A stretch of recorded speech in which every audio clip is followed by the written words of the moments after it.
Welcome to Second Take, the show that focuses on the issues behind the news. Mining Weekly editor Martin Creamer joins me today to unpack the latest news in the mining industry. Welcome, Martin. Thanks, Ashley. Now, the Richards Bay Coal Terminal believes that coal exports can go up to 81 million tons. Yeah, and that's something that we need at the moment. I mean, we need exports, we need the foreign exchange. But what you're finding is that when there's a public-private partnership, often the public side of it can't keep pace with the private side of it. And this is clear, we could see when we looked at all the statistics at Richards Bay, because you found that when they had to play catch up, so if there are a lot of ships queuing up because it's bad weather, and then they come in and they've got to move fast to fill those ships, they can actually go beyond, if you look at the equivalent, 81 million tons. They could go to 91 million tons, which is their design capacity.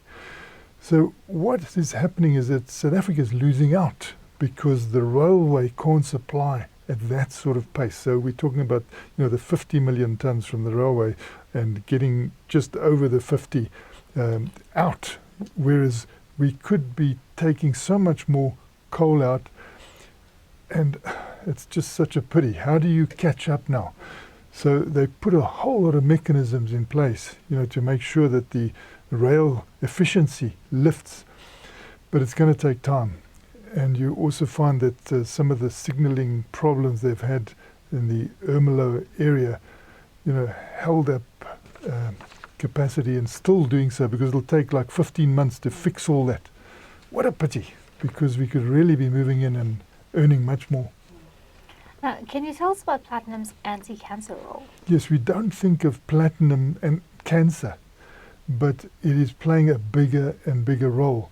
And this was mentioned in Europe when they had discussions with the government in Europe, that anti-cancer role. But with chemotherapy moving at a pace that it's growing quite elaborately, and the cycles in chemotherapy requiring this platinum, it's not an enormous demand, but it's in use, and it's again part of this great ability of platinum to do an amazing range of things.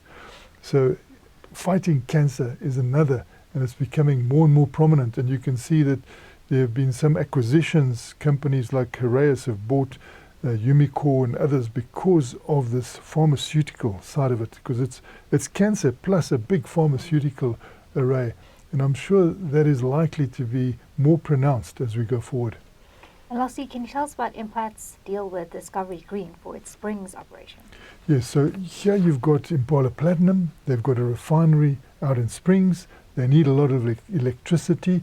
One would have imagined they might have gone in for generating that on their own, but they have decided they'll get it from a trader, which is Discovery Green, which also gets it from independent power producers, mainly wind.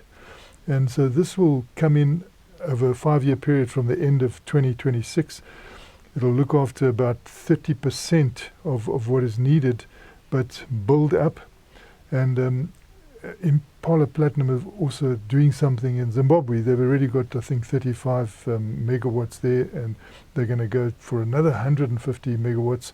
So mining companies in general, on the mines, you see them getting the sun power and the wind power, now also at refinery level, and tying up, producers on a 5-year contract like Discovery Green is an interesting approach, because traders, I think, are going to play a bigger role as we go forward.